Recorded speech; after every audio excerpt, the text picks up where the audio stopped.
Ceci dit, on va donc s'embarquer pour une nouvelle aventure. Et je vous remercie d'être là, hein, mes amis fidèles.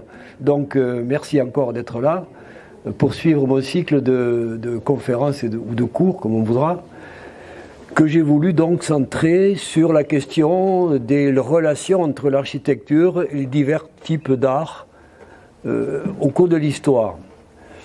Alors, au fur et à mesure que j'explorais le thème et que je faisais un travail de recherche, je me suis aperçu que j'avais beaucoup de choses à vous dire. Et donc le programme s'est étendu au point d'arriver à, je pense que vous avez tous reçu le fichier, hein, donc vous l'avez un peu parcouru. Finalement, j'ai essayé de configurer mon plan de manière à vous présenter 4 parties à peu près cohérentes dans leur contenu, de manière interne. Alors la première partie qu'on va commencer aujourd'hui tourne autour de la question du musée, puisque c'est quand même une question centrale dans les relations de l'architecture et des arts.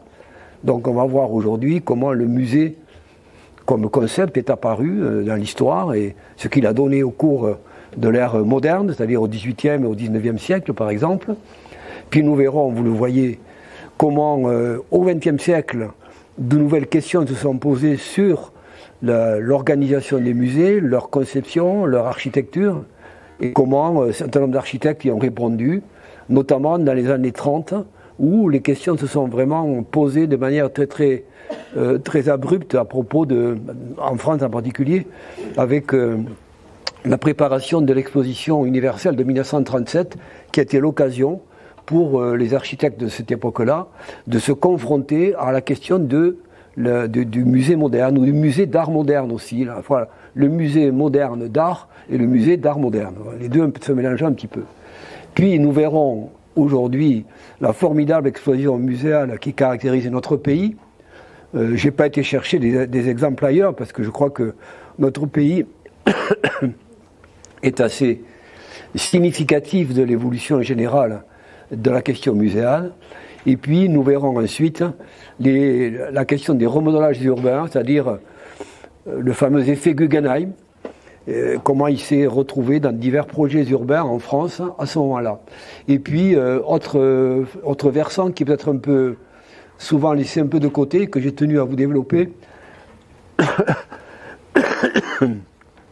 c'est le rôle croissant dans le domaine de l'art contemporain et de l'architecture des musées contemporains, des grandes fondations privées, comme la Fondation Pinault, par exemple. Vous connaissez au moins un certain nombre de ces grandes fondations qui aujourd'hui font l'actualité souvent et nous proposent des expositions assez remarquables.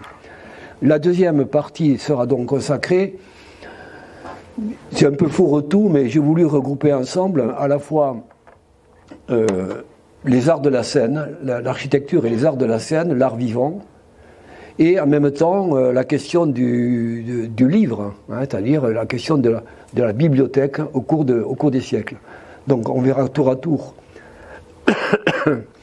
la naissance de l'opéra et les premières salles de concert du XVIIe, XVIIIe jusqu'à nos jours, ce que ça donne dans l'évolution actuelle. Là j'aurai des exemples plus variés à travers l'Europe. Puis donc il y aura cette question centrale aussi de la naissance des bibliothèques à partir de l'exemple éponyme d'Alexandrie, hein, avec la fameuse bibliothèque dont je vais parler tout de suite d'ailleurs. Et puis quelque chose de très, très français qui a eu lieu, un phénomène tout à fait singulier, qui est tout le mouvement qui s'est organisé autour de la notion de maison de la culture, maison du peuple, maison de la culture, qui s'est développée à partir des années 20-30, et puis au-delà, après la Seconde Guerre mondiale, et sous le ministère de Malraux, à partir de 1958. Et puis nous verrons, évidemment, les bibliothèques d'aujourd'hui, qui deviennent plus des médiathèques que des bibliothèques, qui sont les deux à la fois, avec les problématiques d'aujourd'hui. Ensuite, troisième partie, les artistes et l'architecture, c'est-à-dire les relations des artistes, des créateurs, avec le support qu'est l'architecture. Donc, ça va nous amener à nous poser la question des relations entre les arts décoratifs et l'architecture. Vaste question. qui demanderait un développement beaucoup plus grand que celui que je vais vous offrir, mais au moins, je vais essayer de vous donner un aperçu général de cette question depuis l'Antiquité jusqu'au XXe siècle. Ensuite, nous verrons les interventions d'artistes contemporains sur l'architecture et l'espace urbain, qui sont aussi très intéressants. Et si j'ai le temps, parce que je me suis rendu compte que, avec tout ce qui précède déjà, il y a de quoi occuper les 12 séances qui m'ont été accordées. Si j'ai le temps, je traiterai d'un art particulier qui est un peu méconnu, la photographie dans ses relations avec l'architecture.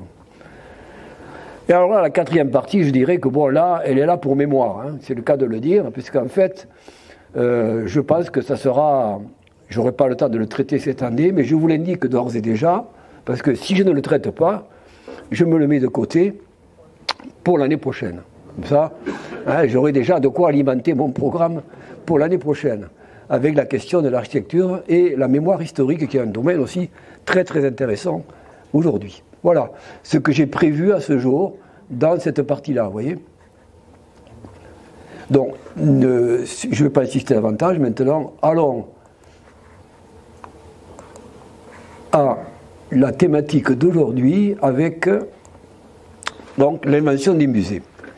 L'invention des musées avec, bien entendu, au départ, incontournable, Alexandrie et son muséon, puisque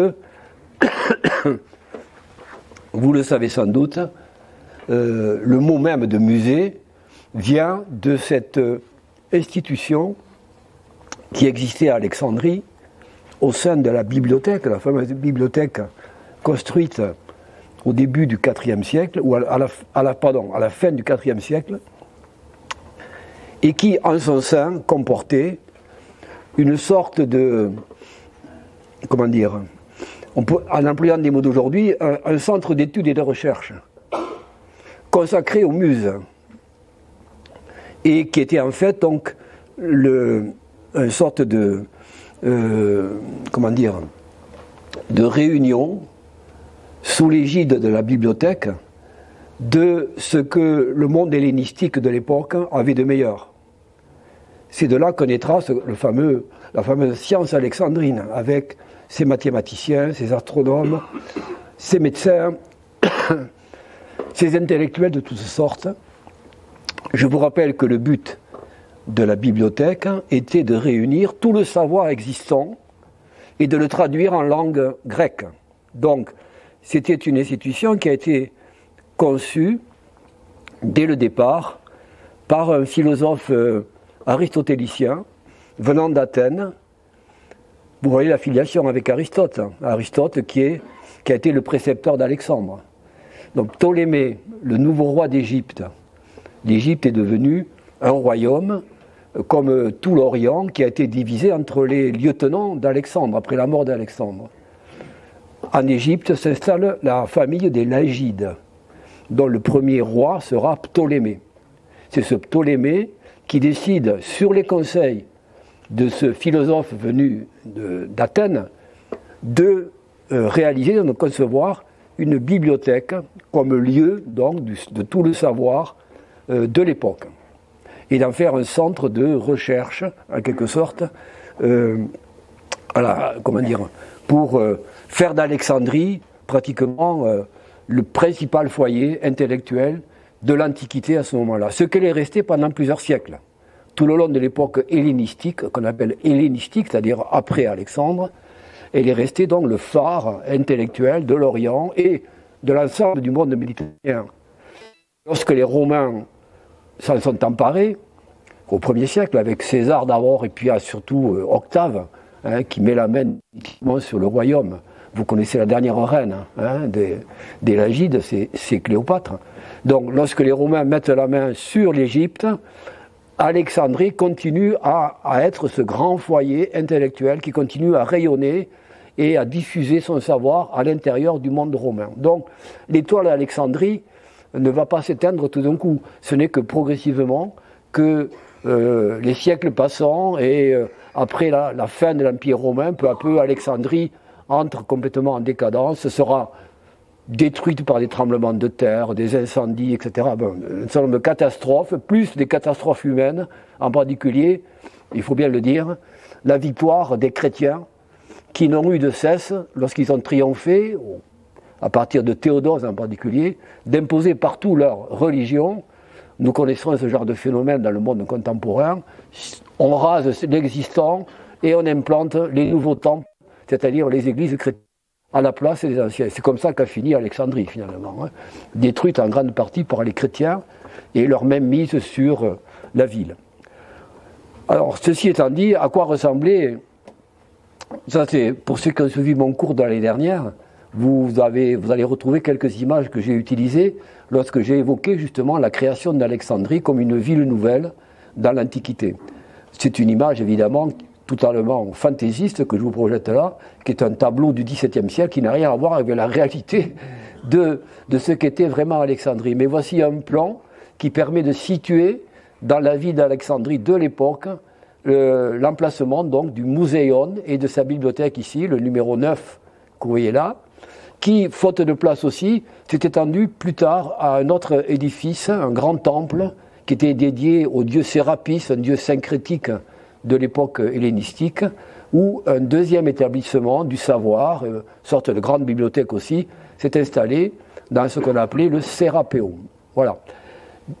Voilà donc le cadre géographique dans lequel voilà une image supposée à partir des trouvailles archéologiques sur le terrain de ce à quoi pouvait ressembler ce fameux Sérapéum. À l'intérieur, il faut imaginer qu'il y a, là comme dans la bibliothèque, des rayonnages avec des rouleaux de papyrus, car le principal support écrit de l'époque, c'est le papyrus qui pousse, vous le savez, à foison dans le delta du Nil. Alors voilà des images qui essaient de rendre compte de ce que pouvait être ce fameux Muséon et sa bibliothèque à ce moment-là. Donc ne pas faire de contresens. Dans le Muséon, il n'y a pas d'œuvre d'art en tant que telle. Hein, ce n'est pas l'objet. C'est un centre de recherche intellectuelle et pas du tout un dépôt d'œuvres d'art. Donc ne pas se méprendre sur le sens du mot Muséon dans l'Antiquité alexandrine. C'est avant tout un centre intellectuel. Mais bon, dans la mythologie ancienne et dans le souvenir que, je dirais, émerveillé qu'en a gardé l'Occident en particulier,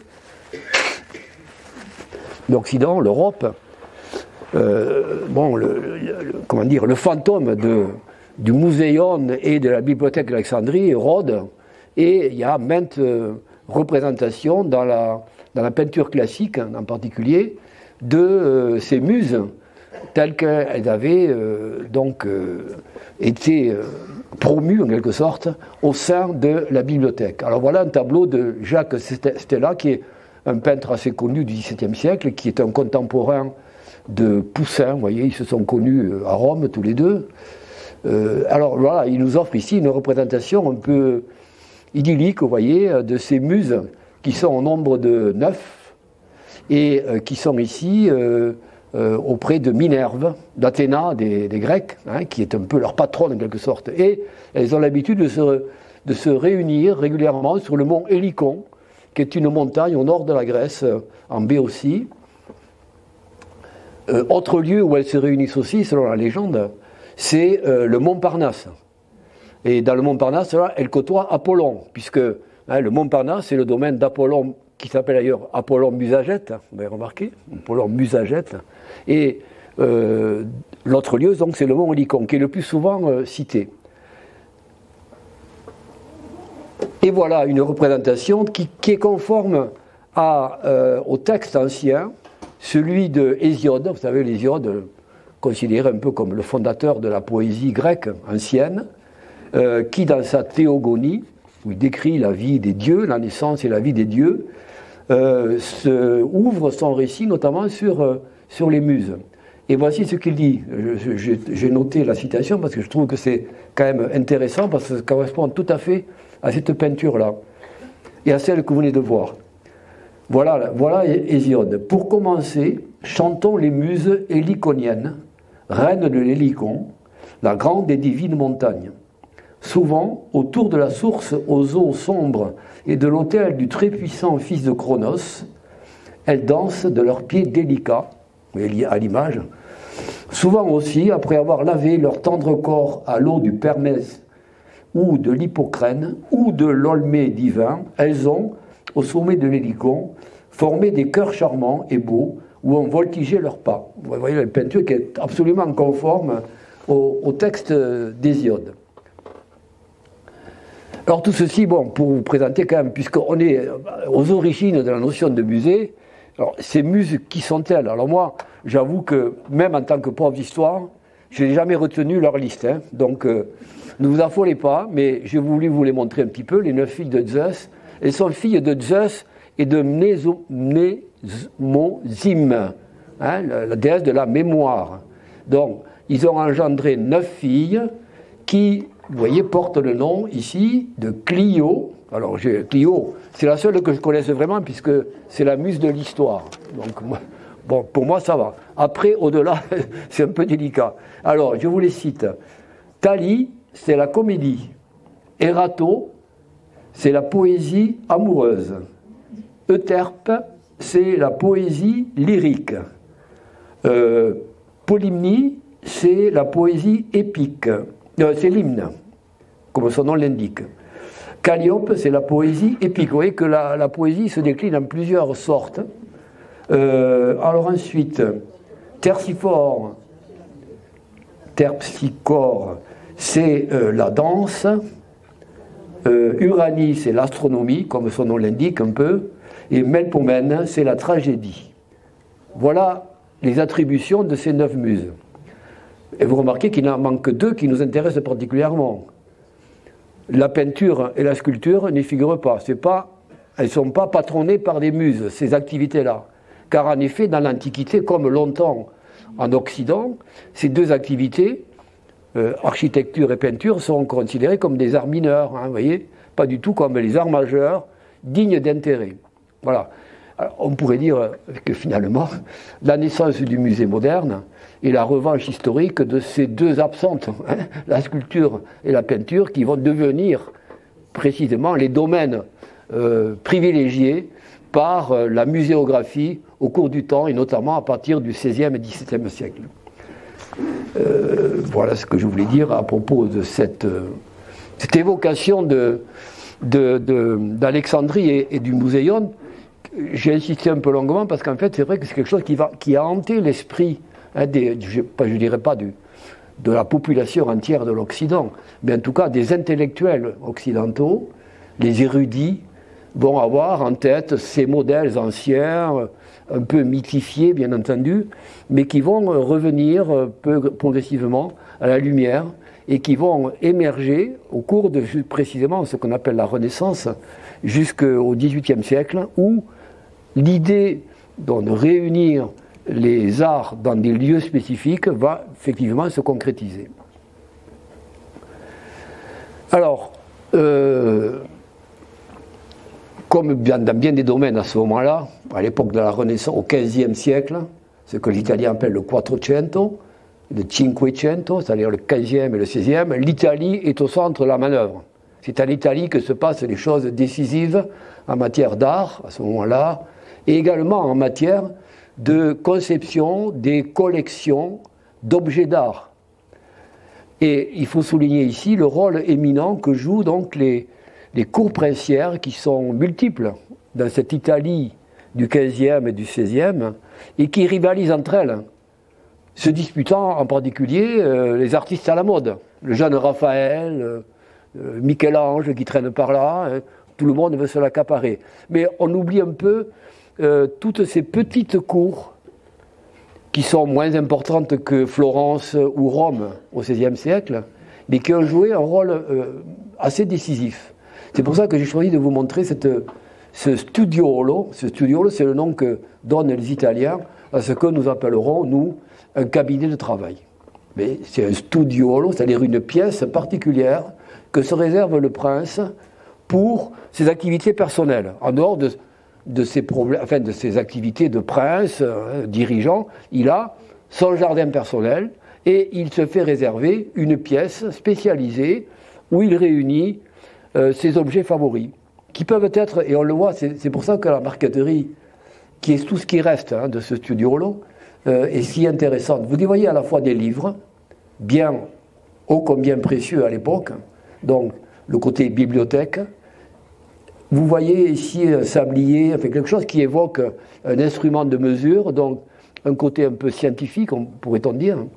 Et puis, à côté, vous voyez une reproduction d'une œuvre picturale qui a des allures un peu de Botticelli, un petit peu, dans le style botticellien, par exemple. Voilà. Alors, voilà un bel exemple de ces principautés princières, comme celle d'Urbino.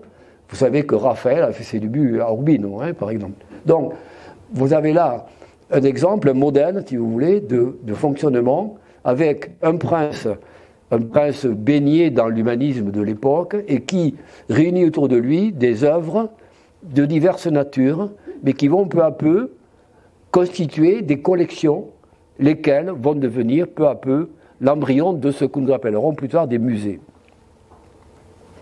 Autre exemple, en Toscane, c'est le studiolo de François Ier.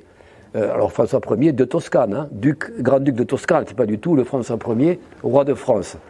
Donc là, ce studiolo a été construit par l'architecte et peintre Vasari, qui, donc vous le voyez, couvre l'ensemble du studio de peinture, de style, on pourrait dire, nous sommes, vous voyez, c'est la deuxième moitié du XVIe, et c'est de style un peu maniériste, les peintures qui sont réunies là, et qui constituent aussi, vous voyez, ça se trouve exactement, certains d'entre vous connaissent Florence, c'est à l'intérieur du Palazzo Vecchio, c'est-à-dire là où siège le pouvoir, le conseil de Florence, et à l'intérieur même de ce bâtiment se trouve donc le studiolo que s'est fait aménager François Ier, qui va jouer un rôle important parce que c'est lui qui va convertir une partie des bureaux, les offices qui sont à côté, en galerie d'exposition. C'est le début de la fameuse galerie des offices, à la fin du siècle. Et ce modèle s'exporte en France avec les rois qui ont fait les guerres en Italie et qui reviennent dans leur bagage avec des artistes italiens et des modes de vie italiens. Donc François Ier, le premier, se fait aménager un cabinet de travail dans le château de Blois, qui est à l'époque la résidence royale. Il n'y a pas encore de cour fixe, la cour se balade d'un château à l'autre, notamment à Blois. Et à sa suite, Catherine de Médicis, venue donc de Florence, utilisera également ce studiolo lorsqu'elle sera appelée à la cour de France pour épouser Henri II. Donc vous voyez la continuité entre François Ier et la Toscane. Alors ce château de Blois a fait courir beaucoup de bruit, de légendes, plus ou moins romantiques à l'époque d'Alexandre Dumas, puisque on a prêté, vous savez que Catherine de Médicis a plutôt mauvaise réputation dans la vox populi. On l'accuse d'avoir provoqué la Saint-Barthélemy, d'avoir largement utilisé des poisons pour éliminer ses rivaux. Donc il y a une légende noire qui s'est instaurée autour de Catherine de Médicis, et évidemment dans le studiolo il y a ce qu'on appelle des compartiments secrets. En fait c'était des placards qui n'étaient pas du tout secrets, mais qui avaient un mécanisme secret, d'ouverture cachée simplement. Donc de là on est passé à secret. Mais il y avait simplement des casiers où étaient justement stockés des objets d'art que Catherine de Médicis aimait particulièrement. Voilà ce modèle italien qui se diffuse. Et là, je reprends quelques images que j'ai présentées il y a l'année dernière. L'année dernière, dans le cadre de Retour d'Expo, j'ai présenté le château d'Oiron et les collections d'art contemporain qu'il y a actuellement à l'intérieur de ce château. Et mais ce qui nous intéresse aujourd'hui, alors ce château d'Oiron, si vous voulez le visiter, ça se trouve au nord de Poitiers, en gros, nord-ouest de Poitiers, en limite de Poitou et de Touraine, vous voyez. Et comme vous le voyez sur l'image, ce château peut très bien être assimilé au château de la Loire, dans le style architectural. Et son constructeur, Claude Gouffier, mais son nom ici, Claude Gouffier, qui était un très proche de François Ier, puisqu'il commandait sa cavalerie, si vous voulez, la cavalerie de protection du roi, c'était lui qui l'a commandé, Donc c'était vraiment un homme lige très important. Claude Bouffier, donc, lui aussi, dans son nouveau château, se fait à la fois aménager un cabinet, ce qu'on va appeler bientôt les cabinets de curiosité. Ici, curiosité et merveille, vous voyez, Curios et Mirabilia, qui n'est pas l'original. Ça, c'est une reconstitution faite par un artiste contemporain, vous voyez ici, Guillaume Bils, de à quoi pouvait ressembler ce cabinet de curiosité, qui est essentiellement constitué effectivement de curiosité, c'est-à-dire de merveilles de la nature, d'animaux exotiques, comme l'autruche, le paon, etc. Vous voyez, des roches, des minéraux extraordinaires, tout ce que la nature peut offrir parfois de choses extraordinaires, réunis sous forme de collection qui sert en gros à épater les visiteurs. Hein. Là, à qui est destinée cette collection? Bien entendu à la délectation du pauvre Claude Bouffier, mais aussi à tous ses amis qu'il réunit régulièrement et qu'il va éblouir avec les trouvailles qu'il a pu réunir. Voilà un peu le but de ces lieux. Mais en même temps, le même Claude Bouffier, dans cette galerie à côté du cabinet de curiosité, comme le roi de France, François Ier, le fait au même moment à Fontainebleau, fait aménager une galerie de peinture, vous voyez, avec des fresques, qui sont un cycle de l'histoire de Troie, vous voulez, en gros. Hein, c'est un peu ça la thématique générale. Vous la voyez dans l'état où elle se trouve aujourd'hui. Il faut l'imaginer dans sa splendeur du XVIe siècle. Exactement comme la galerie de Fontainebleau, décorée par le prix Matisse. Ceci pour vous souligner que, vous voyez déjà, chez ces gens, il y a à la fois les cabinets de curiosité et la galerie de peinture proprement dite, où on peut très bien imaginer des statues qui viennent meubler également l'espace. Donc c'est ce qui, cela, si vous voulez, un type de représentation de l'art qui va se répandre un peu partout en Europe, notamment dans les terres de l'Empire d'Autriche, les terres des Habsbourg, où vous voyez ici en particulier le château d'Ambras, qui se trouve dans le Tyrol, où l'héritier du trône, l'archiduc Ferdinand, s'installe à partir du milieu du XVIe siècle et se fait aménager également un certain nombre de locaux où il réunit des collections qui comportent à la fois des merveilles, comme on vient de le voir à Oiron, mais aussi des portraits, des murs, des armes, etc. Bon, c'est ce que les Allemands appellent Kunst und Wunderkammer, littéralement les chambres Kunst d'art et de merveille, Wunder. Donc, on a là un modèle, vous voyez, qui se répand à travers toute l'Europe et qui va fonder précisément les noyaux, qui va constituer un petit peu les noyaux des futures collections, à la fois de merveilles naturelles, donc les cabinets scientifiques, et les galeries de peinture ou de sculpture, et d'objets d'art divers. Et on a, alors avant de passer à cette image, on peut quand même se poser la question, que j'ai sauté là gaillardement, mais avant la Renaissance, qu'est-ce qui se passe? C'est-à-dire, dans ce long Moyen-Âge qui sépare l'Antiquité tardive, alexandrine par exemple, de la Renaissance du XVIe ou du XVe siècle, que se passe-t-il en Occident? Est-ce que la notion de musée persiste quelque part? Qu'est-ce qui se passe exactement? Alors, ce qu'on peut dire, c'est que pendant ce Moyen-Âge, en fait, il se constitue surtout des trésors. C'est plutôt la notion de trésor qui va se développer. Des trésors à caractère religieux, notamment des objets d'art, d'orfèvrerie, des mots contenant des reliques, considérés comme des objets sacrés, en quelque sorte, qui vont donner lieu à des pèlerinages et qui vont s'enrichir successivement d'autres productions de type orfèvrerie, etc. Et d'autres objets comme ça, dédiés à une sainte. Pensez au trésor de Sainte-Foy de Conques. Bel exemple de ces trésors qui se constituent autour de pèlerinages. Et ainsi se développe, si vous voulez, toute une production qui a un caractère religieux, mais qui, au bout d'un certain temps, va devenir, elle aussi, objet d'art, va être considérée comme des objets d'art, plus tard, après le Moyen-Âge. Mais c'est là aussi le point de départ d'un certain nombre d'éléments qui vont ensuite intégrer les collections d'art, que ce soit donc les trésors des cathédrales ou des lieux de pèlerinage, mais aussi les trésors royaux, parce que vous savez que tout au long du Moyen-Âge, les souverains stockent des métaux précieux sous forme d'orfèvrerie, qui constitue un petit peu une assurance vie, quoi. Hein. C'est en cas de pépin, quand il faut convoquer une armée dans l'urgence et fondre ou battre une nouvelle monnaie, ben, on fond le trésor. Ah, la notion de trésor, hein. Aujourd'hui encore, le trésor public. Donc le trésor royal, c'est ça. C'est une manière de thésauriser une matière précieuse qui prend la forme d'un objet d'art, ou que l'on considère aujourd'hui comme un objet d'art, mais qui est en fin de compte une réserve monétaire. Alors tout ça, une fois que le temps va passer et que le statut de ces objets va changer, on va progressivement les intégrer à des collections. Et nous verrons qu'un des moments décisifs, ça va être la Révolution française pour nous, où tous ces objets confisqués à l'Église et à la noblesse, voilà, vont intégrer les collections publiques.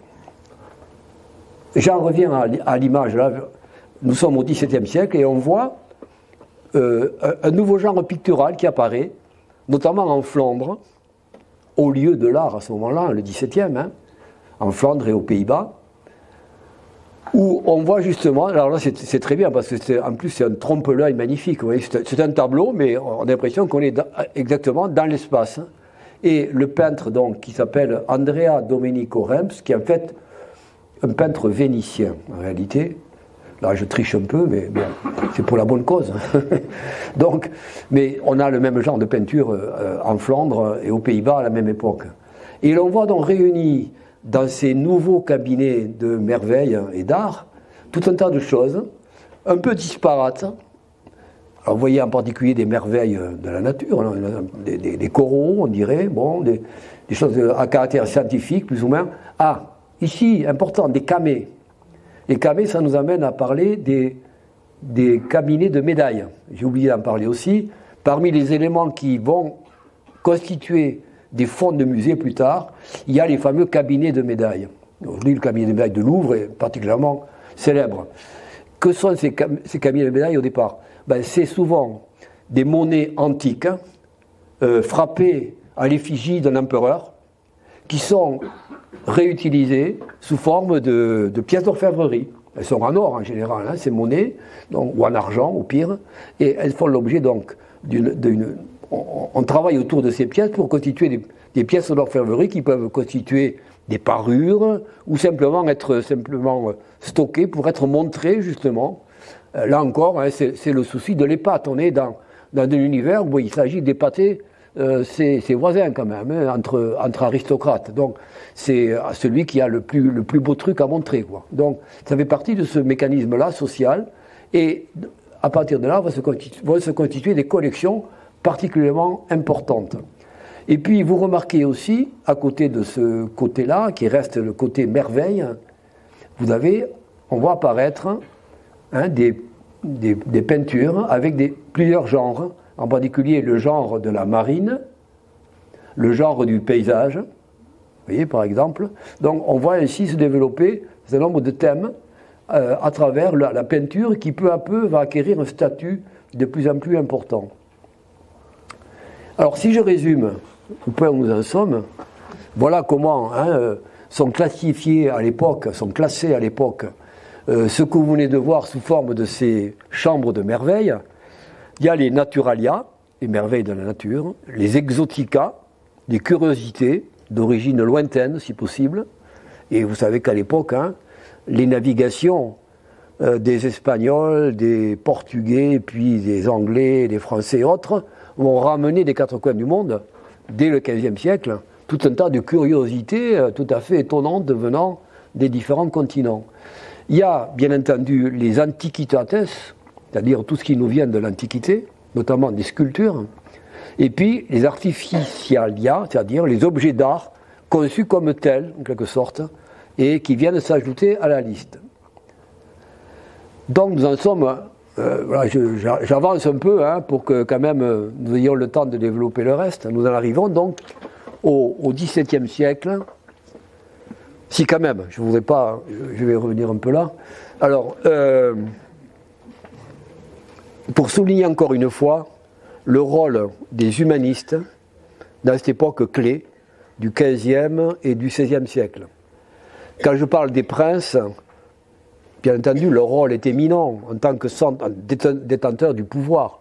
Néanmoins, il faut bien comprendre qu'ils sont entourés, en général, de conseillers qui sont parmi, justement, les gens les plus cultivés, les plus éduqués de l'époque. Ce sont ça, les vrais humanistes. C'est pas, on parle toujours des rois, François Ier, oui, d'accord.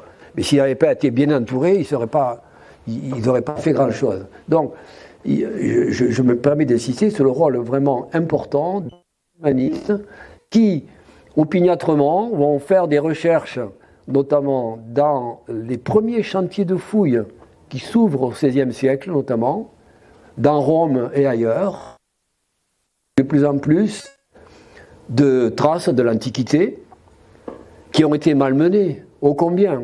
Vous savez à quel point ce qu'on appelle les ruines romaines n'étaient pas des ruines au départ, quand elles ont été léguées par l'Empire romain. Elles étaient bel et bien bâties, hein, et elles étaient en bon état. Mais elles ont servi largement, vous le savez, de carrière, hein, à bon marché par des spéculateurs qui ont vendu à la fois les matériaux et les décors au plus offrant. C'était le cas de Rome.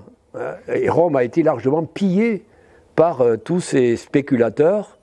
Ce qui fait qu'au point que Pie II, pape du XVe siècle, a pris un arrêté, parce qu'à l'époque, les papes avaient aussi un pouvoir temporel, hein, sur la ville. Ce n'est pas uniquement les papes de l'Église, mais ils étaient les seigneurs de Rome. Il a pris un arrêté interdisant que l'on remploie les antiquitates, c'est-à-dire les objets ou les éléments que l'on pouvait extraire de ce qui était désormais des ruines romaines, notamment le forum romain par exemple. Et à partir de là, donc, il y a eu déjà un certain degré de protection, et du coup, il y a eu un regard nouveau sur ces restes de l'Antiquité qui vont devenir des éléments clés, au point qu'il va y avoir une véritable anticomania. Il n'y a pas d'autre mot. Une véritable manie, une anticomania, une folie qui va s'emparer de ces élites humanistes ou autres, et qui vont donc essayer de réunir le maximum de ces objets d'art venus de l'Antiquité. Et il va y avoir une véritable rivalité entre notamment les grandes familles romaines ou toscanes, par exemple, qui vont se disputer les meilleures pièces tirées du sol à ce moment-là. Et un grand nombre des pièces qui constituent aujourd'hui les trésors des musées du Vatican viennent de cette époque-là, ont été extraits et préservés à ce moment-là. Voilà ce que je voulais dire en particulier. C'est justement à propos de la résurgence du mot et de la notion de musée. Apparemment, d'après ce que j'ai pu lire, la première occurrence, comme on dit aujourd'hui, savamment ou pédantement, la première occurrence du mot museo en italien serait apparue au XVIe siècle chez un de ces intellectuels humanistes de la ville de Côme. Vous voyez, Côme, c'est au nord de Milan. Et là, il fait construire un véritable manoir, une grande maison, où il réunit l'ensemble des trésors qu'il a accumulés, et dans une pièce particulière, qu'il baptise museo, il réunit les pièces qu'il considère comme les plus précieuses. Donc la résurgence du mot museo dans le vocabulaire italien daterait de cette époque-là. Alors que au XVIIe, au XVIIIe siècle, le mot le plus employé en France comme ailleurs en Europe, c'est pas musée ou muséo, c'est muséum. C'est le mot qui va s'imposer le plus souvent, le muséum, pour désigner ces nouveaux lieux où on va réunir des œuvres d'art notamment. Alors, nous y sommes là, voilà, au XVIIe siècle, avec l'affirmation précisément des collections de peintures et sculptures. Désormais, la classification que je vous ai donnée, elle devient un peu caduque, et que c'est vraiment la prééminence de la peinture et la sculpture qui s'impose à ce moment-là. Et des collections vont se constituer autour de peintures et de sculptures. Alors les sculptures, celles de l'Antiquité, mais celles aussi que l'on commande aux sculpteurs de l'époque. Hein, c'est à la grande époque, pensez à Florence, hein, Donatello, etc. Donc les grands sculpteurs reçoivent des commandes pour que leurs œuvres viennent garnir les collections princières. Alors voilà justement un signe de l'évolution et du nouveau statut de la peinture et de la sculpture. Voici encore une fois un tableau du XVIIe siècle, flamand. Et cette fois, vous voyez que les objets, les merveilles de la nature, bon, elles sont bien au premier plan ici, mais enfin, elles sont par terre. Hein. Donc, elles ne sont pas mises en valeur. Ça devient secondaire dans l'ensemble du tableau. Et vous voyez que ce qui apparaît avec le plus de force, ce sont les sculptures et les peintures. Nous sommes à Anvers, parce que si j'en juge par ici, cette ouverture qui se trouve à droite, vous voyez, on reconnaît facilement le profil de la ville d'Anvers à ce moment-là, avec ses clochers et les rives de l'Escaut. Donc c'est une peinture flamande qui, je crois, représente bien cette transition, ce passage vers désormais la prééminence de la peinture et de la sculpture dans les collections à la fois princières et des grandes figures de la bourgeoisie marchande ou autre de l'époque, qui à leur tour aussi commandent des œuvres à leurs peintres ou sculpteurs contemporains. Pensez à la richesse d'Amsterdam à l'époque, au XVIIe siècle. Et nous revenons en Florence avec de nouveau François Ier, qui est donc ce prince Médicis, devenu grand-duc de Toscane, qui fait construire... Non, pardon, c'est son père, Cosme Ier, qui fait construire ces nouveaux bureaux pour loger, si vous voulez, les magistrats et l'administration princière de Florence, qui explose dans les murs du Palazzo Vecchio. Il faut trouver des nouveaux locaux. On construit des nouveaux bureaux, d'où le nom des Uffizi, les offices, les bureaux. Et on construit deux ailes qui vont entre... Voilà, ici, vous voyez, ici, ce que vous voyez à gauche, là, c'est le montant du Palazzo Vecchio, un gros appareil de pierre ici. Et vous voyez le site, c'est les galeries qui permettent la jonction avec les rives de l'Arno qui se trouvent là. Alors là, il va y avoir des bureaux, et puis François Ier, qui succède à Cosme, va lui instituer, on pourrait dire, la première galerie authentique, qu'il va installer dans cette partie ici, dans cette loggia, par laquelle on rentre, quand vous venez de l'Arno vers les offices, vous passez sous ce portique-là, qui est une loggia, en fait, si vous voulez, et c'est dans cette partie-là qu'il réunit quelques-unes des meilleures pièces de sa collection personnelle, pour la rendre publique. Alors, la rendre publique, ça veut dire à ce moment-là, pas au grand public, mais il va permettre à des gens hors de son entourage, il va permettre à des gens de venir visiter et admirer, bien entendu, sa collection au sein de la galerie des offices. Voilà l'origine du musée actuel, de la galerie des offices. Et vous voyez ici un tableau du XVIIIe siècle qui vous montre précisément cette tribune des offices où vous voyez toute une série de personnages, visiblement de l'aristocratie locale ou internationale, on ne sait pas, car on vient de loin pour admirer maintenant ces chefs-d'œuvre. Et parmi ces chefs-d'œuvre, vous voyez en particulier ici, vous reconnaissez sans doute la Vénus d'Urbino, de Titien. Bon, donc c'est pas n'importe quoi, la collection des princes de Toscane. Voilà. Et ça nous amène tout naturellement à l'actualité, puisque vient de se clôturer à Paris l'exposition déconcentrée, on pourrait dire, de la galerie Borghese de Rome au musée Jacques Marandré à Paris. Vous voyez les dates, alors je n'ai pas vérifié, mais en principe elle est close, cette semaine. Et donc la galerie Borghese a prêté au musée Jacques Marandré un certain nombre de chefs-d'œuvre de sa collection, constituée à partir du début du XVIIe siècle. En effet, alors là vous voyez, vous reconnaissez bien sûr Caravage, un des tableaux célèbres de Caravage.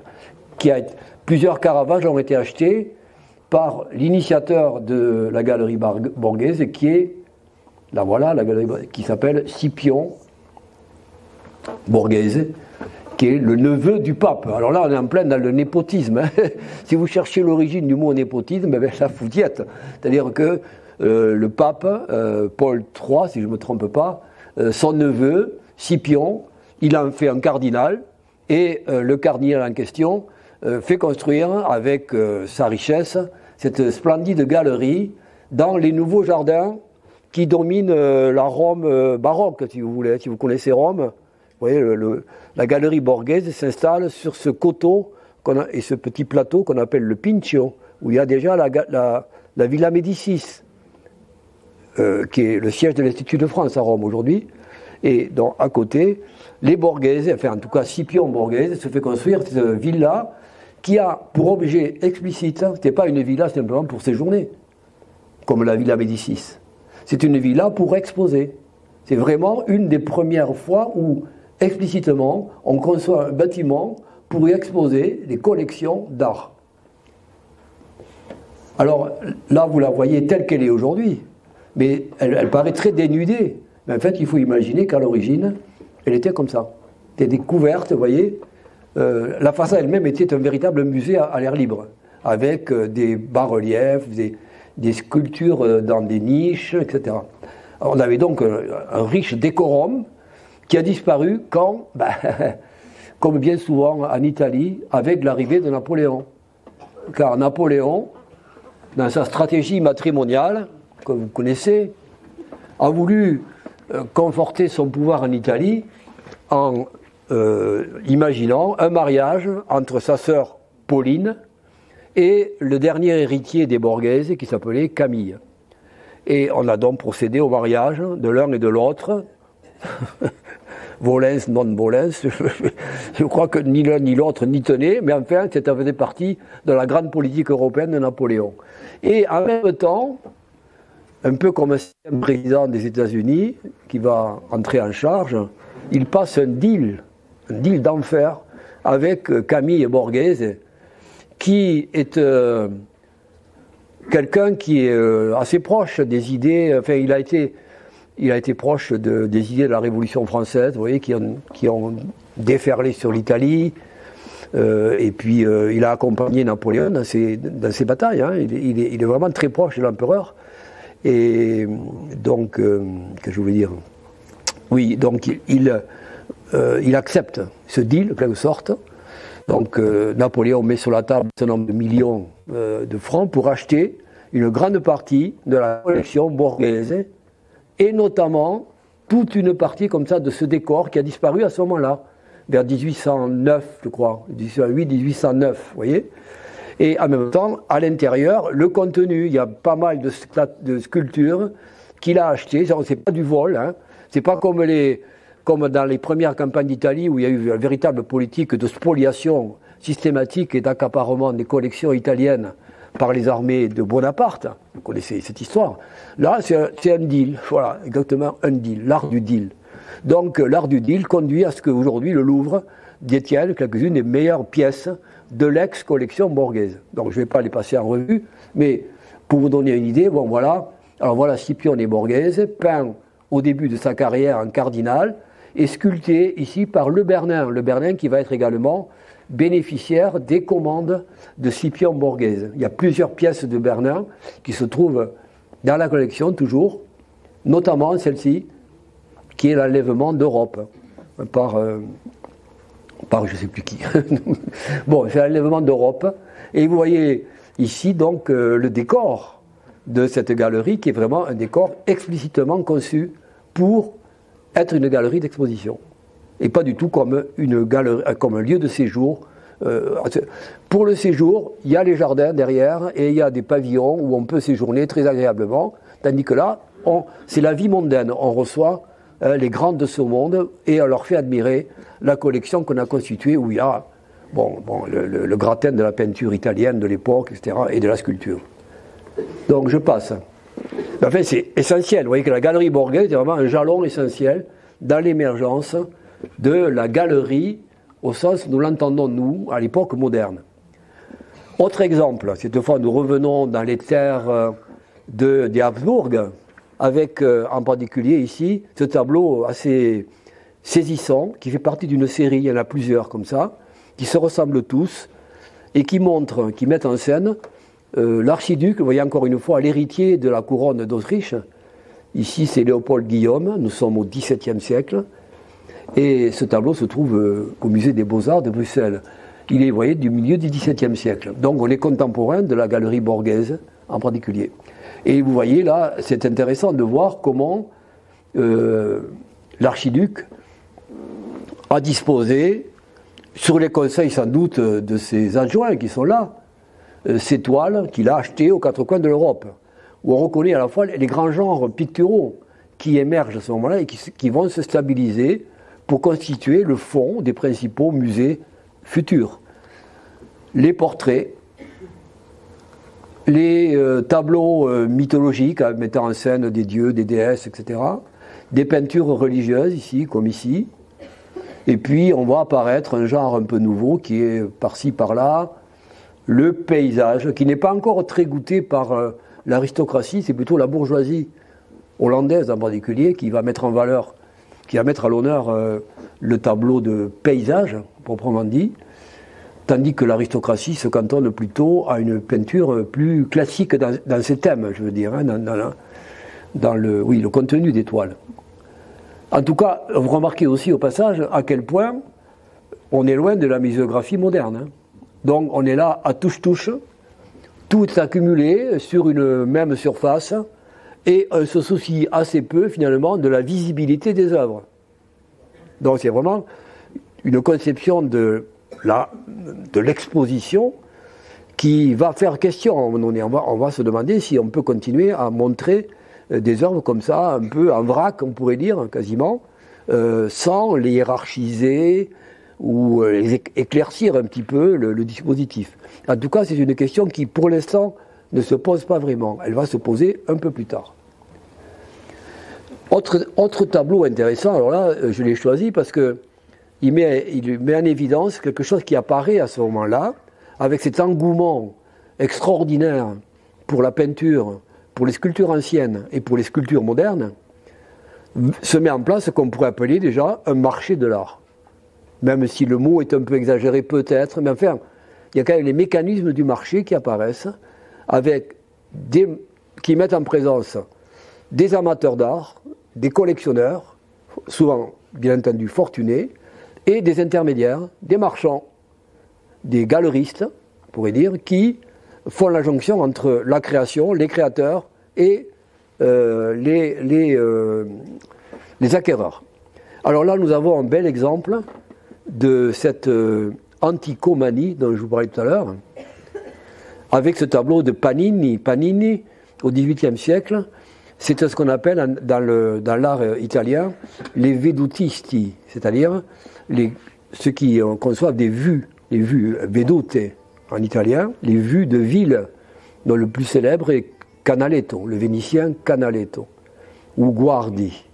Donc Panini est moins connu qu'eux, mais il a laissé une œuvre tout à fait intéressante, parce qu'il a parcouru l'Europe, et il a fait des tableaux tout à fait précis et minutieux, des paysages urbains qu'il a traversés, notamment en Europe centrale, à Prague, à Varsovie, et ça sera très précieux plus tard, parce que vous savez que quand Varsovie, en 1945, est réduite en cendres, ben, c'est souvent à partir des tableaux de Panini que les Polonais vont commencer leur travail de reconstruction, en se fiant à ces tableaux extrêmement fidèles de la réalité urbaine du XVIIIe siècle. Parenthèse fermée, vous voyez qu'ici, il nous présente une spécialité romaine, c'est les galeries de vue de la Rome ancienne. Donc on voit très bien, on devine très bien qu'il y a toute une armada de peintres qui va se spécialiser dans la représentation des ruines romaines. Et on reconnaît au passage l'arc de triomphe de Constantin, on reconnaît le Panthéon, on reconnaît les termes le Panthéon ici, les termes de Caracalla, bien entendu le Colisée, voilà, bon, bref. Et on voit que de façon explicite, ces tableaux sont conçus pour être achetés par une certaine clientèle. Alors vraiment, il y a adéquation entre la production et le marché. Et donc il va y avoir comme ça des dizaines de vues de la Rome ancienne qui vont faire le tour de l'Europe et qui vont donc émailler les tableaux, les galeries de l'Europe entière. Et on les voit aujourd'hui, si vous visitez, il y a plein de musées où, quand vous promenez dans les salles de la peinture ancienne, ben vous voyez qu'il y a plein de ces vedute venus d'Italie et qui ont été conçus très explicitement pour les grands voyageurs qui venaient faire le grand tour en Italie à l'époque. Hein. Donc voilà, le marquis de Choiseul, hein, donc l'ambassadeur de France à Rome, c'est pas n'importe qui, et qui fait ses emplettes, visiblement, peut-être pour le compte du roi ou pour d'autres personnages. On reconnaît également, ici et là le peintre s'est amusé à les représenter, des groupes sculptés tout à fait célèbres. L'Hercule, hein, qui se trouve au Vatican aujourd'hui, le fameux groupe du Laocoon, qui a été admiré, hein, c'est un groupe sculpté du IIe siècle avant Jésus-Christ, qui a été propriété du Vatican d'abord, puis Napoléon a voulu le faire venir en France, puis après 1815, ça a été restitué à l'Italie, et ça figure toujours dans les collections du Vatican. Hein. C'est une des plus... Elle est considérée comme un des grands chefs-d'œuvre de la sculpture hellénistique du IIe siècle avant Jésus-Christ. Donc vous voyez, ici, le peintre s'amusait à émailler son tableau d'objets sculptés célèbres ou de monuments romains célèbres. Mais ceci pour illustrer donc ce que je vous ai dit, cette véritable passion qui s'est emparée de l'aristocratie européenne pour les antiquités gréco-romaines. Je vous rappelle que c'est à ce moment-là aussi que les grandes fouilles commencent à Herculanum et Pompéi, et qu'on découvre tout un coup, tout un passé enfoui, hein, c'est le cas de le dire, et qui va servir d'aliment à toute une réflexion sur l'Antiquité, même philosophique, sur les civilisations, comment elles disparaissent, vous voyez, il y a tout un courant de pensée qui va s'alimenter à la découverte de ces antiquités qui apparaissent au grand jour à ce moment-là. Donc, ceci pour dire que tout ceci contribue à faire de ces objets d'art ça va être un véritable engouement qui gagne l'Europe entière. Et on en arrive ainsi à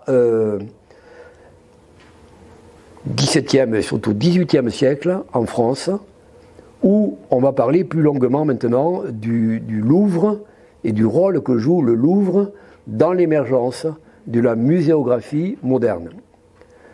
Le Louvre, je vous rappelle, c'est le palais royal, mais qui a été largement abandonné à partir de Louis XIV, au profit de Versailles. Donc, que faire du Louvre à ce moment-là? On y loge des artistes aussi.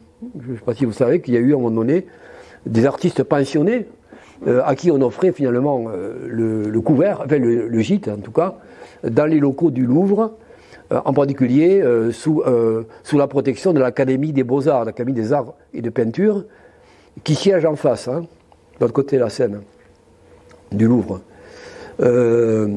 Alors, ce Louvre, vous voyez ici une gravure qui a été réalisée à la fin du XVIIe siècle, en 1699. C'est le moment où, depuis plusieurs années, sous la pression à la fois de l'Académie, des artistes de l'Académie, je vous rappelle qu'elle a été fondée au XVIIe siècle, Mazarin en particulier, sous la pression des artistes de l'Académie, mais également du petit monde des artistes contemporains, on va dire, de l'époque, des peintres de l'époque, on va pousser le roi à exposer une partie des collections existantes dans les palais royaux à un endroit qui soit visitable par le grand public. Et c'est l'idée d'exposer donc dans la fameuse grande galerie du Louvre une série de peintures extraites des collections royales. Oui.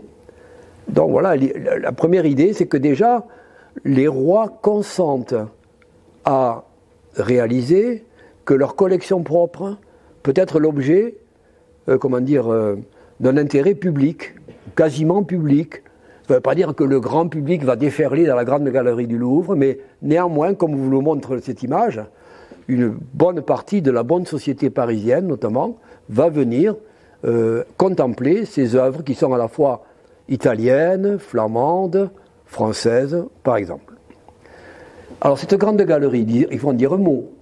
Cette grande galerie, elle a été construite, vous le voyez ici, sur cette image qui vous montre à quoi pouvait ressembler le Louvre de l'époque, du XVIe. Voilà le vieux Louvre, féodal, enfin, médiéval, dont vous avez une trace encore aujourd'hui, il y a la base d'un donjon de Philippe Auguste, quand on visite le Louvre.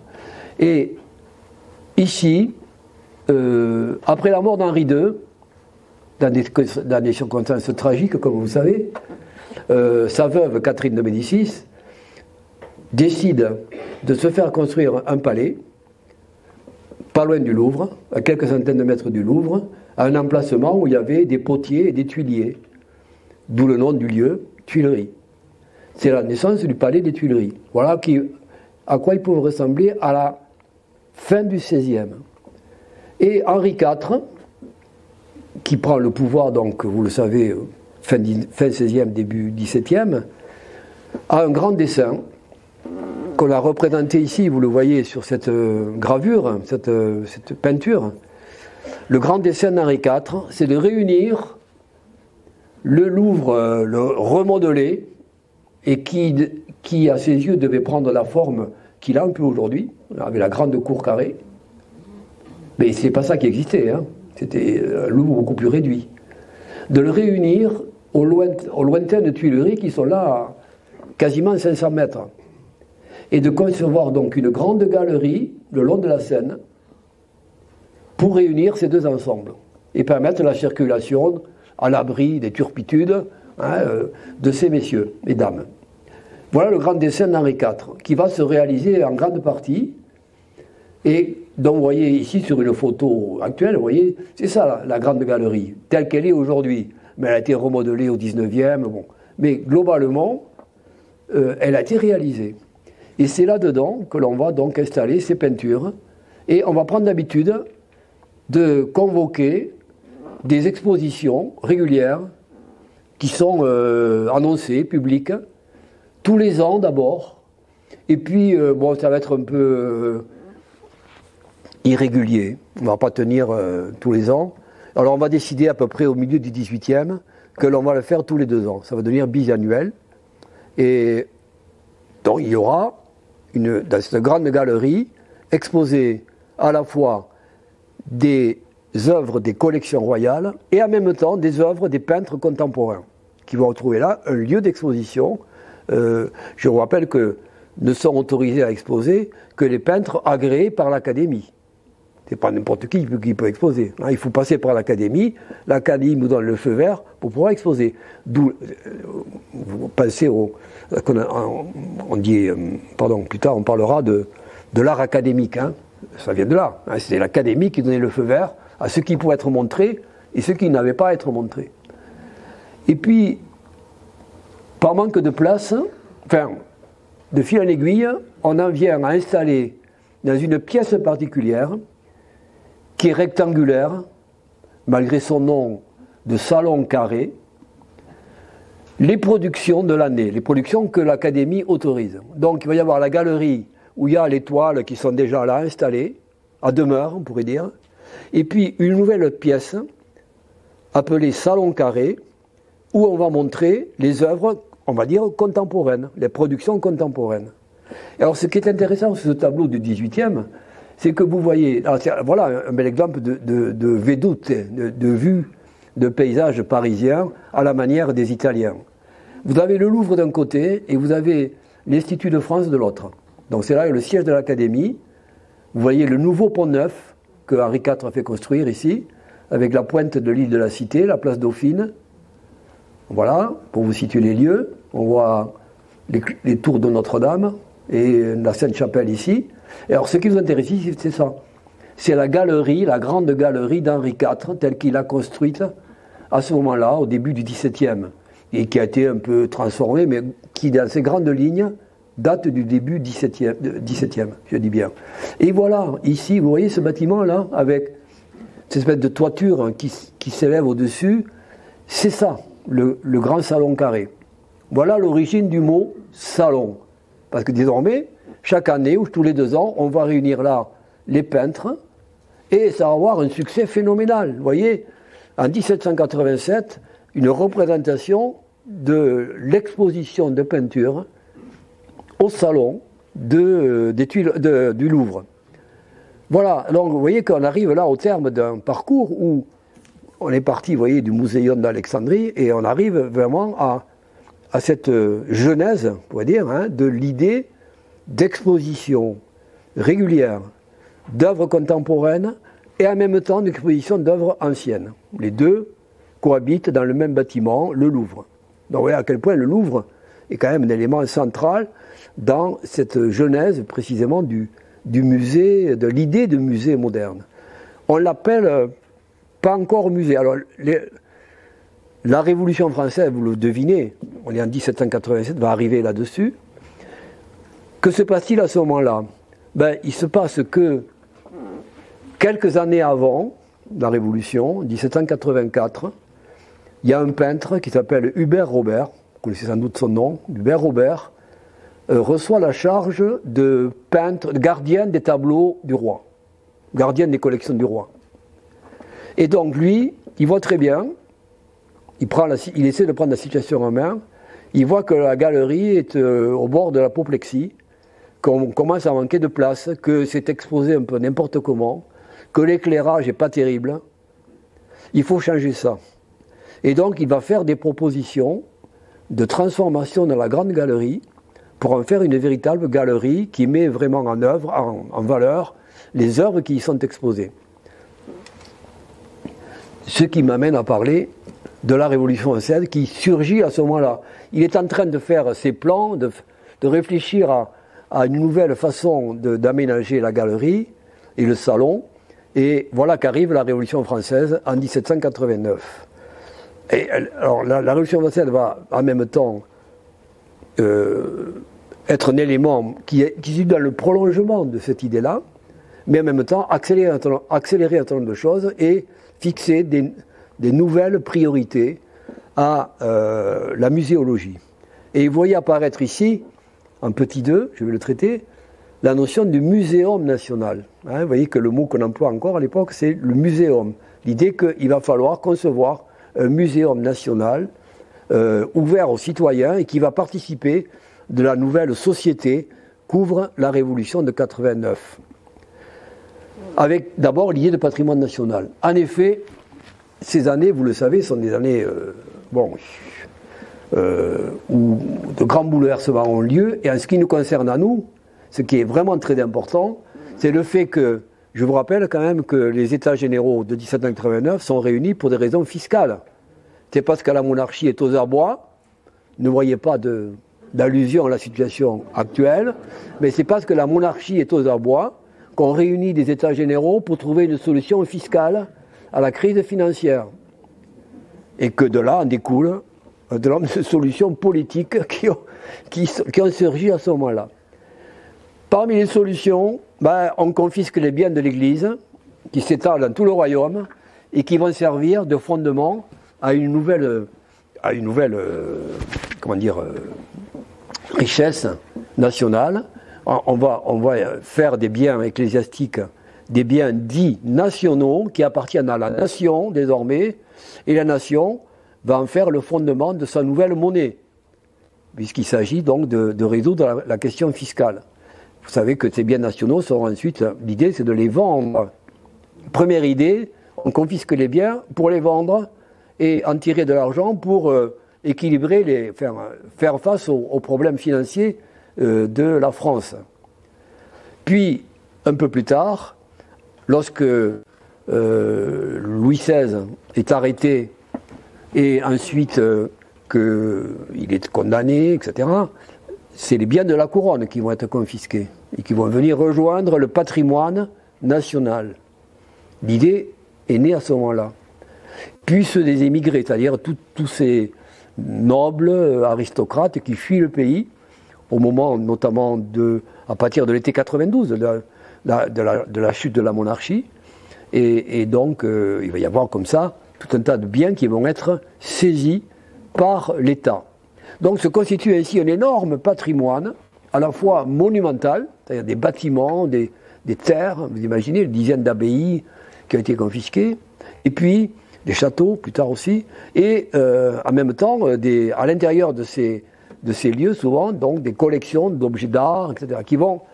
Alors, les gens vont se poser, mais que faire de tout ça? Qu'est-ce qu'on va en faire? Et donc, il y a de grands débats, hein, et parmi les plus fervents défenseurs de l'idée d'un patrimoine national, il y a notamment l'abbé Grégoire, dont je vais reparler, l'abbé Grégoire qui a joué un rôle majeur à cette époque-là pour que l'Assemblée, que ce soit l'Assemblée constituante, puis plus tard l'Assemblée, la Convention ou la législative, prenne en compte cette idée qu'il faut désormais considérer que les biens qui ont été confisqués sont le patrimoine de la nation et que donc la nation est appelée à les gérer pour à la fois pour éduquer le peuple, car vous savez que la Révolution française a été dans le prolongement de l'encyclopédie, elle était donc, favorable, enfin elle était plus que favorable, elle voulait favoriser l'éducation du peuple, considérant que c'était un citoyen éduqué et instruit qui serait à même de participer à la vie politique de la nation. Alors voilà, on est dans cette ambiance-là et on va donc avoir successivement, je vais regarder un peu quelques notes pour vous indiquer quelques dates précises. Voilà, sur l'idée de patrimoine national. Alors,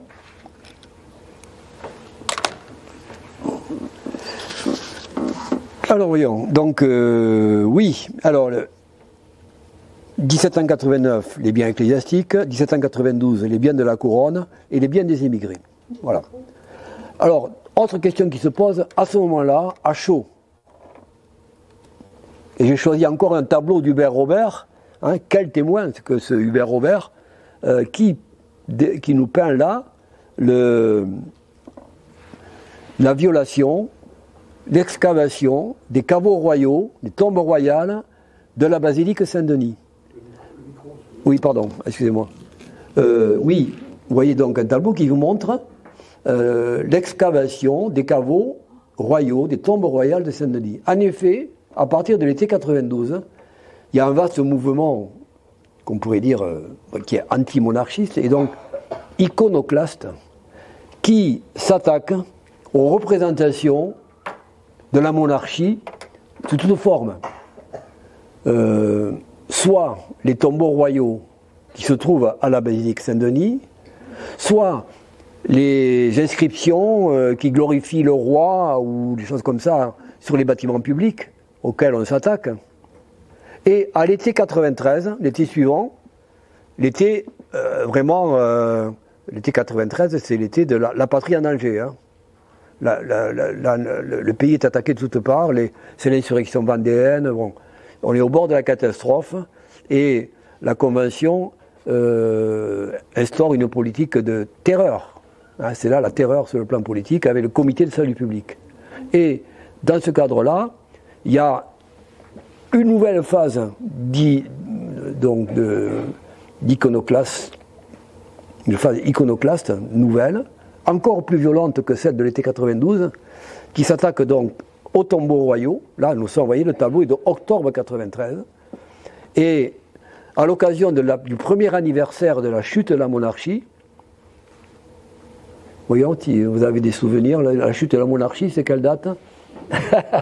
Bon, 10 août 92, hein, la prise des Tuileries. Bon, donc, à l'occasion du premier anniversaire, le 10 août 93, l'Assemblée, la Convention, décide, enfin encourage les destructions un peu des symboles de la monarchie comme devant disparaître de l'espace public. C'est à ce moment-là, et là on retombe sur l'actualité, que les fameuses statues des rois sur la façade de Notre-Dame ont été soit détruites, soit mutilées, parce qu'on croyait qu'elles représentaient les rois les Capétiens, vous voyez, alors qu'il s'agit des rois de la Bible. Bon. Donc, c'est à ce moment-là que ça se passe. Et au même moment, donc, les sans-culottes les plus déterminés vont à Saint-Denis et commencent à s'attaquer aux tombeaux royaux. Parmi ceux qui s'opposent à ça, il y a le fameux abbé Grégoire. L'abbé Grégoire qui est le premier à employer le mot à l'Assemblée de vandalisme. Il s'oppose au vandalisme révolutionnaire qui est en cours dans le pays.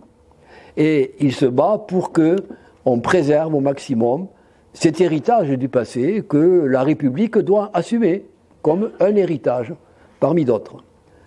Voilà donc la controverse qui a lieu. Et il obtient que ces destructions iconoclastes cessent, et il obtient le vote de plusieurs mesures.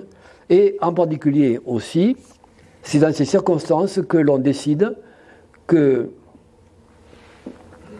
dans chaque département, puisque les départements ont été créés à ce moment-là, dans chaque préfecture, ça ne s'appelle pas des préfectures, chef-lieu de département, soient déposés tous les objets d'art confisqués dans les demeures seigneuriales, ecclésiastiques. Donc il se forme dans chaque département un dépôt, voilà comment on l'appelle, un dépôt, où on va recueillir et préserver, conserver, voilà l'origine de la conservation, conserver ces biens pris dans les confiscations révolutionnaires. Donc vous voyez, le mouvement va vers la préservation et de là on passera plus tard après à la présentation. Pour l'instant il s'agit de préserver, de les mettre à l'abri dans chaque département. Et à Paris on décide que le dépôt principal sera au Louvre. Donc le Louvre trouve une nouvelle fonction, il va devenir le grand dépôt national pour les œuvres qui sont en souffrance et qui sont menacées. Voilà, et puis donc, alors à ce moment-là, on va décider, on va mettre sur pied une commission qui va réfléchir à la mise en place de ce qu'on va appeler le Muséum national. J'avais mis un petit 2, le Muséum national. C'est là l'idée du Muséum national, à partir de ces dépôts qui sont effectués à ce moment-là. Et voilà comment à l'Assemblée, on décide qu'on va organiser ce Muséum national. Il va y avoir 4 domaines bien distincts qui vont apparaître. Le Muséum des Arts, ce sera le Louvre au niveau national, sans compter les dépôts de province, qui vont peu à peu aussi jouer un rôle. Et puis il va une nouveauté, inventée par un certain Alexandre Lenoir, dont je vais parler là un instant, le Musée des Monuments Français. Puis, vous voyez le côté scientifique, le Muséum d'Histoire Naturelle, qui va s'implanter au Jardin des Plantes, et le Conservatoire des Arts et Métiers, qui va s'implanter rue du Faubourg Saint-Martin. D'abord le Louvre, nouveau Muséum des Arts. Donc voilà, encore Hubert Robert, vous voyez, un témoignage précieux. Il nous dépeint là l'état de la Grande Galerie avant les transformations qu'il préconise. Alors vous voyez une galerie qui est assez mal éclairée, avec un plafond assez sombre, des ouvertures latérales, bref, des conditions qui semblent peu favorables pour la mise en valeur des œuvres. Alors il propose, vous voyez, un projet tout à fait étonnant, enfin pas étonnant, enfin un projet tout à fait rationnel, on pourrait dire, où il préconise de percer les plafonds et d'introduire un éclairage zénithal et d'organiser la galerie en grands secteurs, vous voyez, délimités par des colonnades, ici, des colonnes, ou des niches, de manière à procéder à une organisation raisonnée, chronologique peut-être, ou par école, des œuvres qui sont présentées. Car désormais, disons que les critiques d'art de l'époque commencent à classifier les écoles, les périodes. Vous voyez, c'est le moment où, par exemple, Winkelmann fonde dans la statuaire ancienne la division devenue classique entre la période, les sculptures de la période archaïque grecque, l'époque classique et l'époque hellénistique. Cette grande division, vous voyez, chronologique et stylistique que vous connaissez tous et que l'on vérifie quand on visite les musées, elle est née à ce moment-là, vous voyez. Donc c'est l'esprit du XVIIIe, l'esprit des Lumières, qui là fonctionne et qui tente d'organiser ces collections de manière à leur donner un sens. Et puis voilà un autre tableau qu'il nous a laissé avec apparemment, les travaux ont commencé, on voit s'ébaucher ce que sera la grande galerie après, et la voilà aujourd'hui. Bon, vous voyez elle a été modifiée, mais les grands principes qu'il a définis à ce moment-là sont restés en place. Deuxième aspect, Alexandre Lenoir et le musée des monuments français, une grande originalité à ce moment-là. Alexandre Lenoir était lui-même un peintre et il a reçu la charge en 1790 du dépôt des Petits Augustins, le couvent des Petits Augustins, pas loin de la Seine, sur la rive gauche, sert de dépôt à des œuvres donc prises dans les églises de Paris à ce moment-là, les églises ou les abbayes. Il en devient donc le gérant, on pourrait dire, hein, le responsable, et il a l'idée d'en faire un lieu de visite. Et alors, il va organiser une sorte de mise en scène où il va faire coexister dans des salles de ce vieil abbaye, des salles où il va regrouper par période des œuvres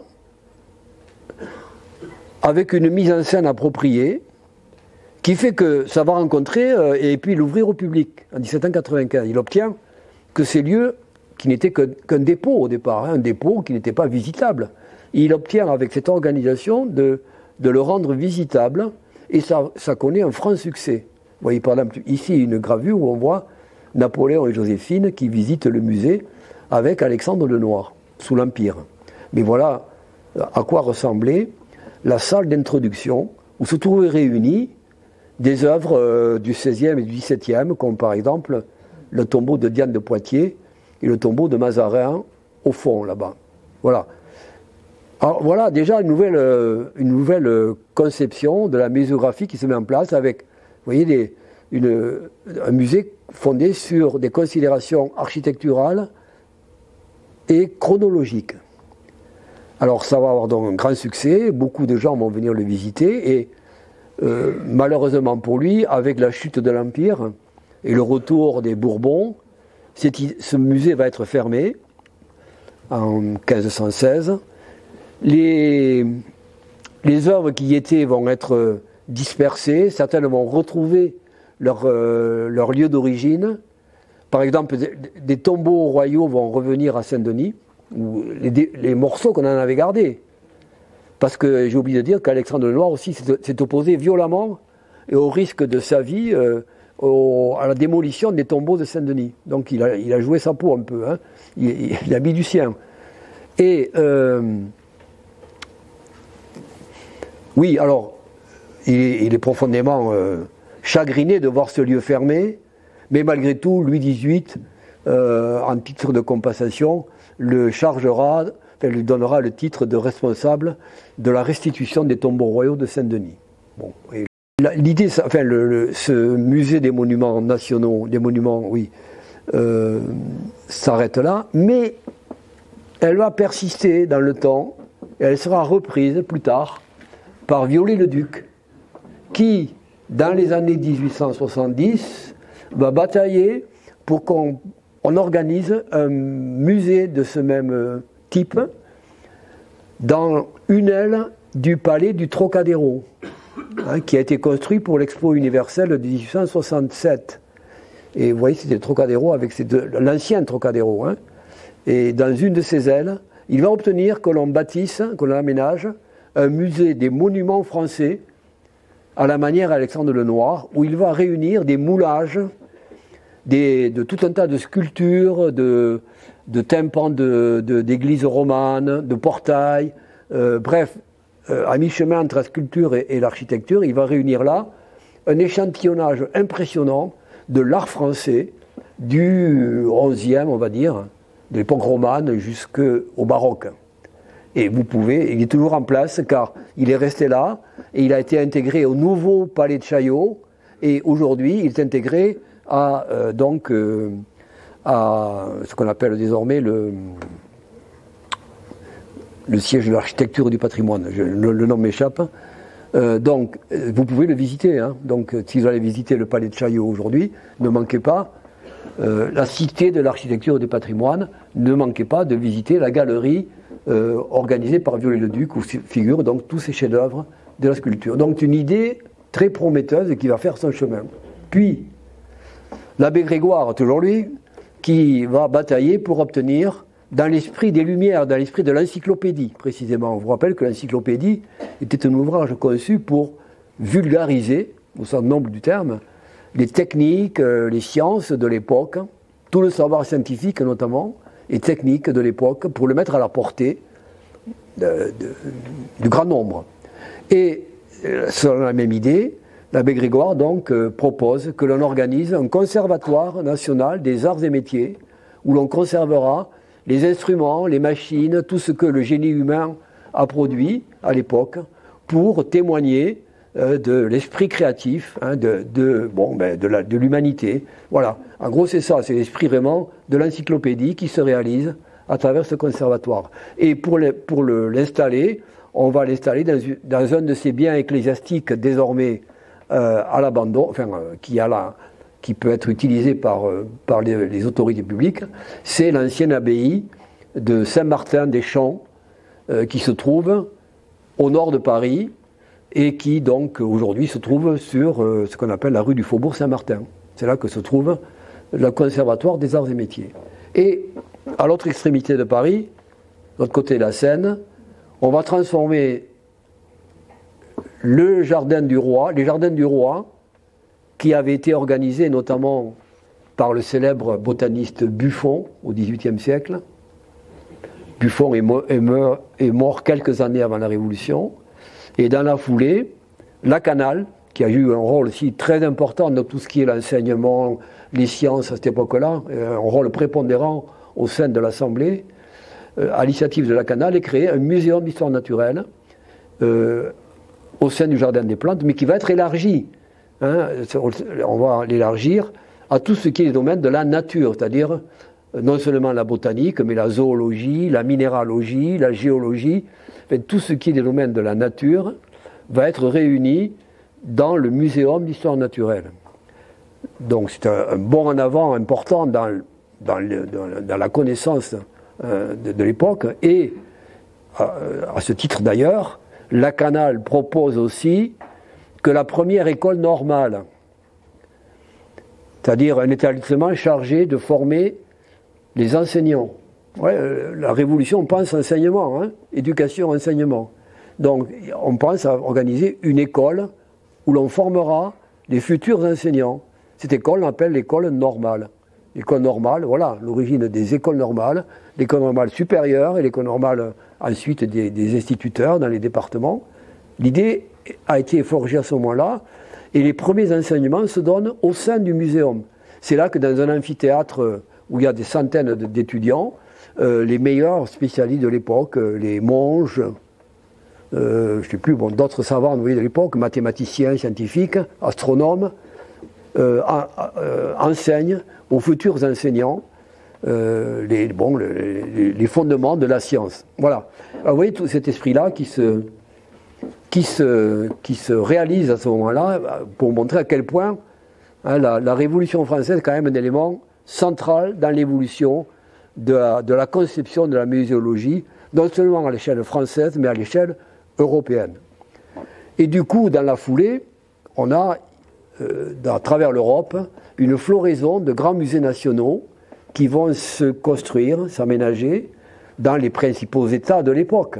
À commencer, par exemple, très bel exemple, de la Bavière, hein, qui devient une monarchie à ce moment-là, avec Louis Ier de Bavière, et qui, lui, féru aussi d'archéologie et d'hellénisme, veut construire un musée où il va réunir ses collections de sculptures grecques.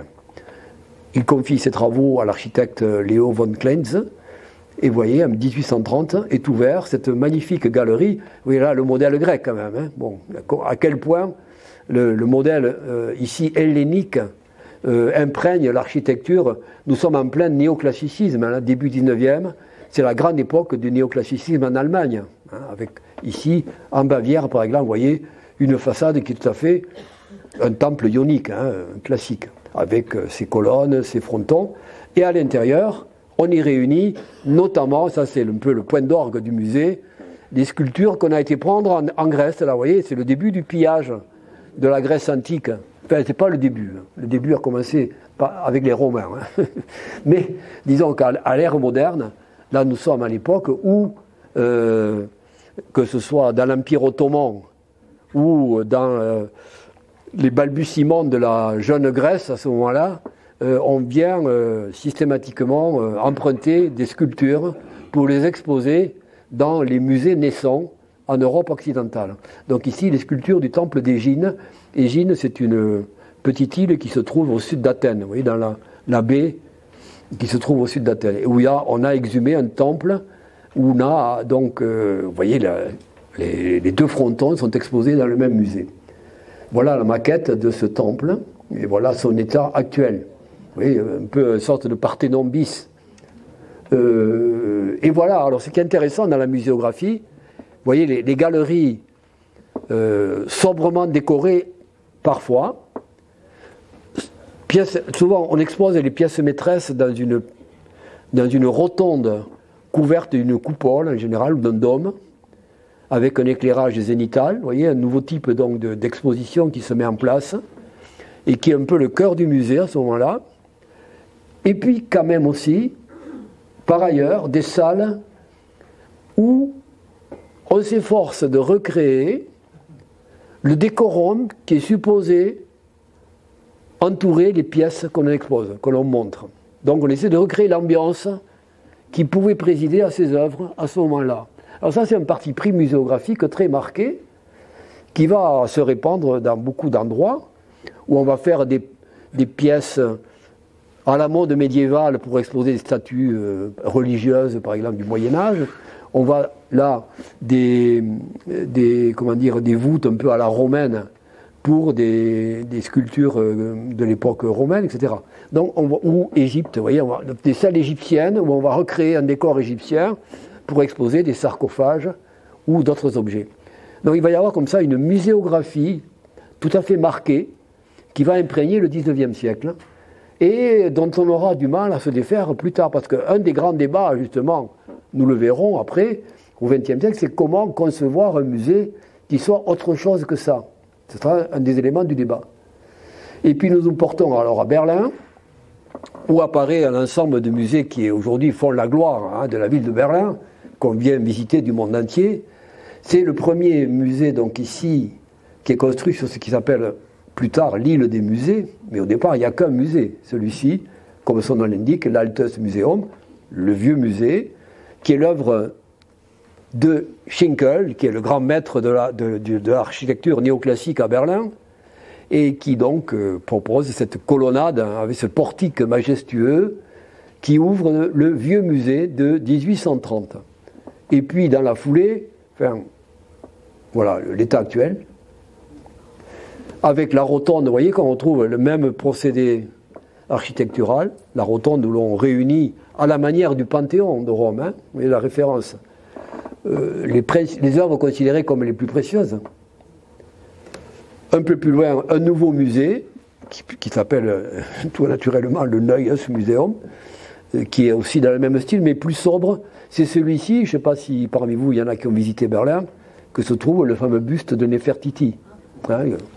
On vient là aussi du monde entier pour voir le buste de Nefertiti. Il se trouve dans ce musée. Et puis un peu plus loin derrière, il y a l'Alte National Gallery, qui est un peu plus tardive. Et vous voyez là encore le modèle gréco-romain qui s'impose. Et puis au bout de l'île, il y a le Bode Museum, un style plutôt néoclassique baroque. Et entre les deux, ici, vous avez le Pergamon Museum, le fameux musée où se trouve l'hôtel de Pergame, notamment et les portes de Babylone, mais qui est plus tardif. Le Pergamon actuel, que vous voyez là, qui est en rénovation actuellement, qui est fermé, a été ouvert dans les années de l'entre-deux-guerres, sous la République de Weimar.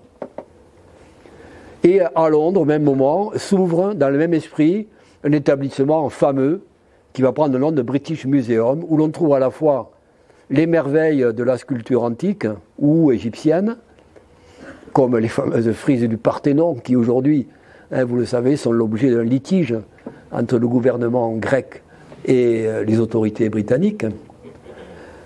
Donc dans ce nouveau musée, qui est construit plutôt au nord de la ville de Londres à l'époque, on réunit à la fois ça, et puis on va construire aussi voilà, un échantillonnage des fameuses sculptures du Parthénon, et puis une magnifique rotonde qui va abriter la librairie nationale, enfin la bibliothèque nationale, hein, qui va longtemps siéger ici, avant qu'elle soit transférée, il y a une vingtaine d'années, dans un nouveau bâtiment, pas très loin de là.